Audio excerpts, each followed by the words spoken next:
Hello, BookTube, and this is a bit of it's a Friday reads, September wrap up, and a bit of TBR for October. Now, I have been it's not been a good month. In other words, for the second half of August and September for reading, a variety of things, and I've sort of been reading aloud two things: Lord Chesterfield's letters here, the blue, and the bankrupt bookseller, like a chapter to a letter every night. So that's been keeping me going. I record a few ahead and schedule them. But I finally got around to finishing. I guess you would say it's the sort of the longest, shortest book that I've read in a long time. It's just taken me a long time to get through this. And I don't know why. I really like the writing, and I'm going to read a few bits of it to show you the way it's done. It's very short in this Penguin edition. It's only 161 pages ish. And it was originally written in 1939 by Raymond Chandler. And I really like the pacing of it, the style of writing. It's a bit over the top. It's cheesy in some ways, but it's really good. And it kicks off right at the beginning very, very well, and tells you everything you need to know about Philip Marlowe. And I'll read a few sections here to give you the flavor. And this is the first paragraph of the novel. It was about 11 o'clock in the morning, mid-October, with the sun not shining and a look of hard wet rain in the clearness of the foothills. I was wearing my powder blue suit with a dark blue shirt, tie, and display handkerchief, black brogues, black wool socks, and dark blue with dark blue clocks on them. I was neat, clean, shaved, and sober, and I didn't care who knew it. I was everything the well-dressed private detective ought to be. I was calling on $4 million. And then later, like, he meets one of the characters in the book, and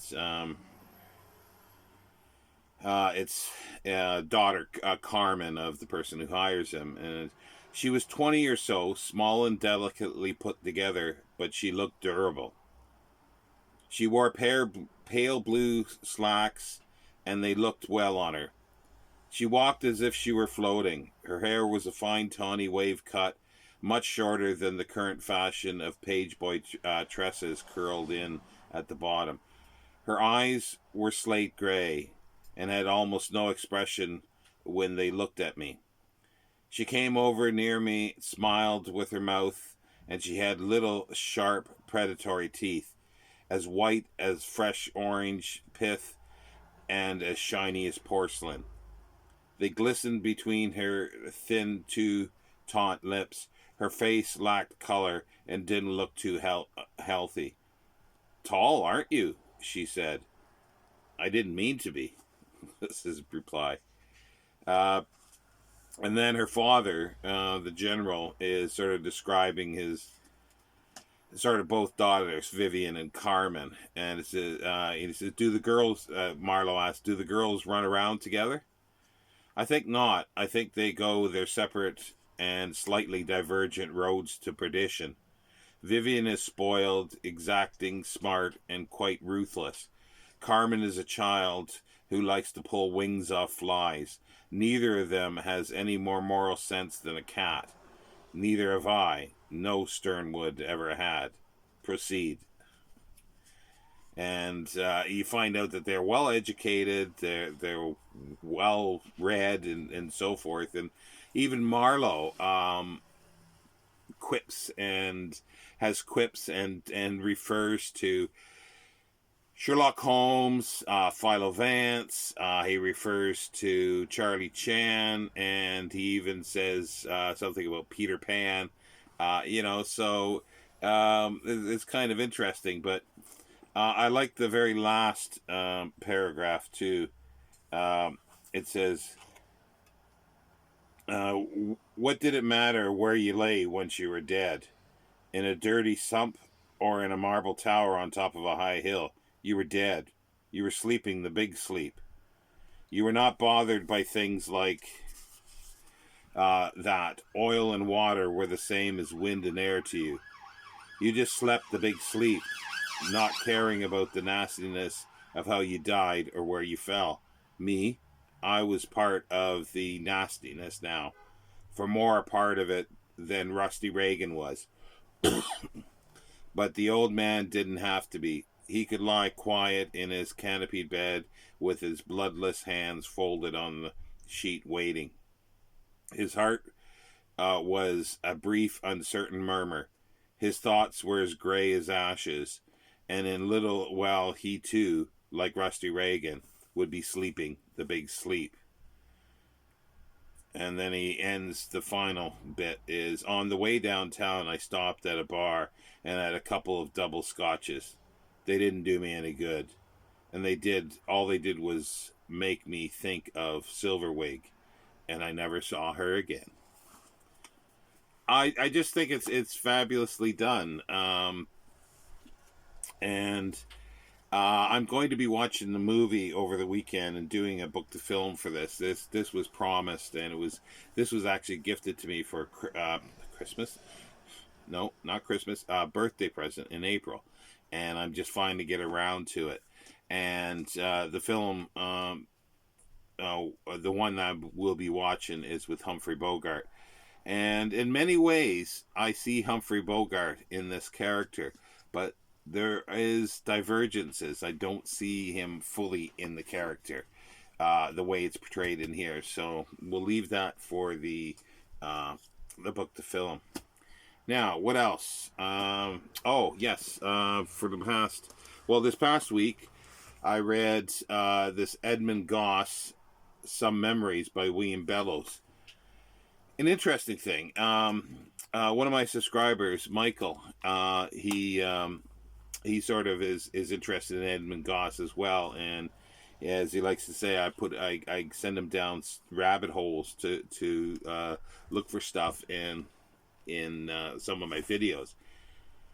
And Edmund Goss is a favorite of mine, and I was through email mentioning that I'd love to get some letters and a real good bibliography of Edmund Goss, like a really good annotated bibliography with everything he wrote, but it doesn't seem to be. And there are a few things for letters, and he came up with a name. I can't remember what the name was of somebody, a reference that he saw, and I started looking for that, and I found this as a reference.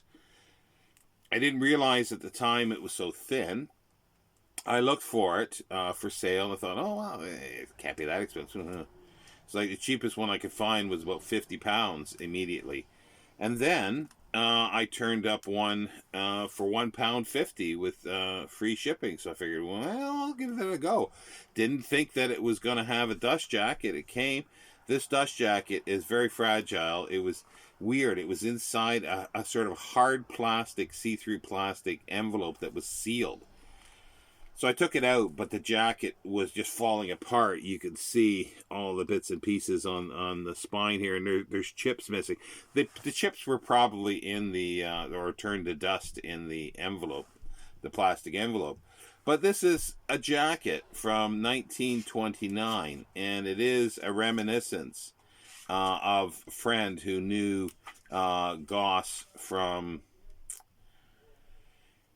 during the war, I guess it was. It says it was the meeting of the Anglo-French Society in London during the war, the First World War, and he just talks about the times that he got together with Goss, wrote letters back and forth in his last days in Paris, and he sort of saw him a little before he really declined and went into a nursing home, and then died. And he wrote this little reminiscence in the spring of 1929, and Goss had died. I think it was just literally less than a year before, anyway. And it's a really good little portrait. It's very tiny. It's extremely tiny. It's It's like 30 pages long. There's even 30 because it probably starts on page 5. So it's 25 pages of memories, and it's a very sort of loving memory, but almost worshipful memory of Edmund Goss. But it was really enjoyable, and I like for £1.50. I'm really glad I got this to add to my Edmund Goss collection, and also too sort of September wise, we started on the 21st. Was it 21st? Yeah, I think it was 21st of reading H.G. Wells, sort of chronological order of his fiction, and we first read The Time Machine. Not sorry, no, we didn't read The Time Machine. We read The Chronic Argonauts. And I read it from here, The Time Machine, Norton Critical Edition. And we'll be continuing. And I'll use this as a stand-in for the short stories. Not all of them are in here. I have to go with the Delphi electronic book. But also, too, because of that, I sort of pulled together my Wells material. Something I did, I've been using is it's the H.G. Wells Society Comprehensive. It says bibliography, but it's more or less just a checklist. And I found a H.G. Wells biographical dictionary and subject index by Jeffrey H. Wells. No relation. It's a bibliography, and it's from 1926, so it's very out of date, but it was only £2.50, and it's got some really, really interesting bibliographical tidbits, which I like. It's a nicely laid out bibliography, and also the same guy wrote H.G. Wells, the sort of his first biography of Wells. And that was published in 1930, but under a pseudonym, Jeffrey West. But it is the same guy.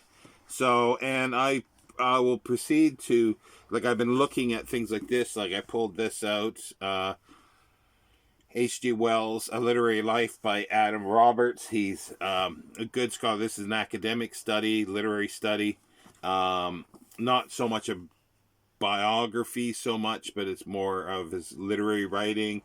And then I've also got the young H.G. Wells. I purchased this when it came out a year or two ago. It says $4.99. I think I got it cheaper, maybe shortly after. So it came out in 2021. I think I probably got it after. It's a little rough. But it's by Claire Tomlin, that I really like. I liked her Peeps biography. So yeah, and also I'll be dipping into the time travel life of H.G. Wells, Norman and Jean Mackenzie. This is the British edition from 1973.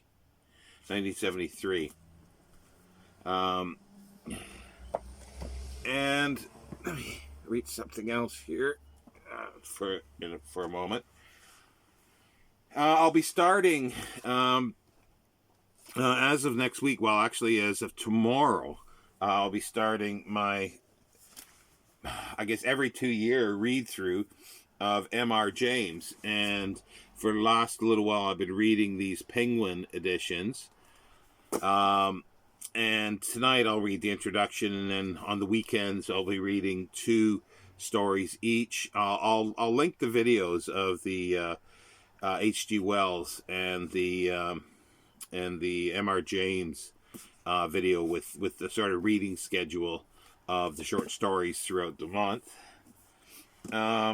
So that'll be starting tomorrow for October. Also, I'm starting my second childhood book quest, and that'll be reading Paddington Bear, the first a bear called Paddington, from 1958, I think it is, by Michael Bond. Yeah, 1958. So I'll be reading that as well. Something that I should have read months and months ago, but didn't get around to it. was Middlemarch. And I realized I had the World Classics edition as well as the Penguin, and I put the Penguin aside. Now I can't find the Penguin, so I think I've moved it. But I found this one, and I do have the Norton Critical edition as well. So I'll be reading this with Greg at the Another Bibliophile Reads. We have a Voxer group. If you are interested, then do let me know. And I'm going to read this slowly throughout the month, I think. Probably around 200 pages a week, which will be really, really slow reading for that. As well, that Summer at Sterling Reads had decided to read Wuthering Heights and Let the Right One In this month. And the first half will be Wuthering Heights, so I'll be reading Wuthering Heights. And then later in the month, I will be reading Let the Right One In. I've not read this. This one is a reread from something from about 30 years ago on my detestable authors list. And mentioning that, I will be reading this coming week Sense and Sensibility by Jane Austen.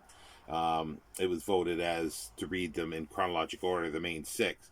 So this is short. This is 250 pages long, like less than 300. So I'll be reading that this week at some point. And also too, I realized that I had I was mentioned. It was mentioned to me the Lucy Worsley Jane Austen biography, and I'd forgotten that she did one, and I don't have it. But I do have Claire Tomlin's Jane Austen. So at some point while I'm doing this, it looks like it's faded on the spine. I'm sure it's faded, yeah, because you can see the color there. It's faded quite badly on the spine. But I picked this up a few years ago. Not sure when it was written. It says $3.99 on it, but I don't think I might have paid that for it. 1997. So I've had this for several years in anticipation. I think. Oh, actually, yeah. I got this at the and it had a tasseled bookmark in there too. I'm pretty sure I got this at the Oxfam bookshop like several years ago, and that sort of popped up. But I wouldn't mind getting the Lucy Worsley biography, and I also like Paula Byrne as a biographer as well, so I wouldn't mind getting hers. And I'm sure there must be dozens and dozens. I don't know what's the best one. But that'll be something. I don't even know if I'll be starting that in October, but that'll be on the radar because of Jane Austen's Sense and Sensibility. And also, too, for my Patreon, which is down below, there's a book club that'll be starting there, and we will be reading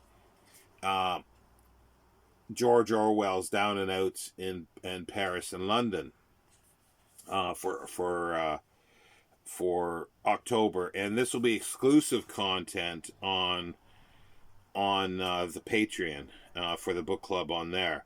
And we'll be reading this in 3 weeks and then discussing it, and I'll be writing and doing some videos that are exclusive to that. So if you are interested in this, you will have to join the Patreon to do this. I will be doing this at some point next year, but that'll be late summer probably at the earliest. I'll be going through George Orwell's books, but not in so much the sense of the contents. It'll be more as well, it'll be a little bit of contents, but there'll be more about the bibliographical history of the book. And for the Patreon, you'll get both, actually, and I'll be beginning to doing the bibliographical information for this book anyway. So that, as I say, is on the Patreon.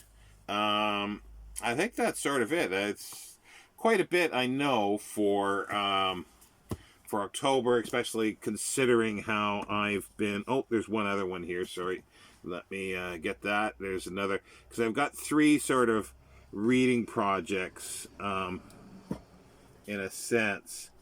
There's the Second Childhood Book Quest. There's the Jane Austen reread, or the Detestable Authors rereads, and also too another one. Will Sean like it?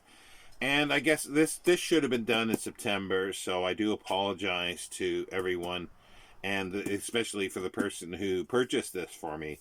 And it's sort of, will Sean like it? you know, but I don't think there's not going to be much problem there of liking me liking it, and I'll be reading this with.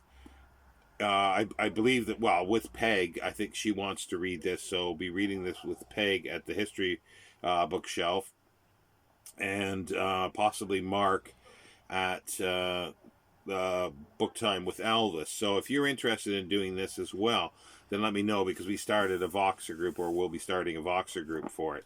And this is, I've mentioned it before, but it's River of the Gods, Genius, Courage, and Betrayal in the Search for the Source of the Nile by Candace Millard. This was published just this year, was it? I think. Yeah, 2022, and it's exactly what it says. So I'm really stoked and ready to jump into this. So it's a shortish book, so we'll get that done. It's just over 300 pages, just around 300 pages. So yeah, so that's my September wrap up, my Friday reads, and October TBR. I'm hoping I will add more to the October reading as time goes on, because I do have some other. I'm just looking here to see if I can find. I do have some other ghostly stuff that I would like to read. So. And there's other things that are sort of ongoing, like little bits and pieces of essays that I've been doing in short stories. So, and I don't always mention those because they're sort of fleeting and they pass by, and I may not pick the book up for a month or so. But anyway, that's it for me for the week, I guess. And yeah, if you're interested in joining any of these readings, then let me know. And I will talk to you later, BookTube. Thank you.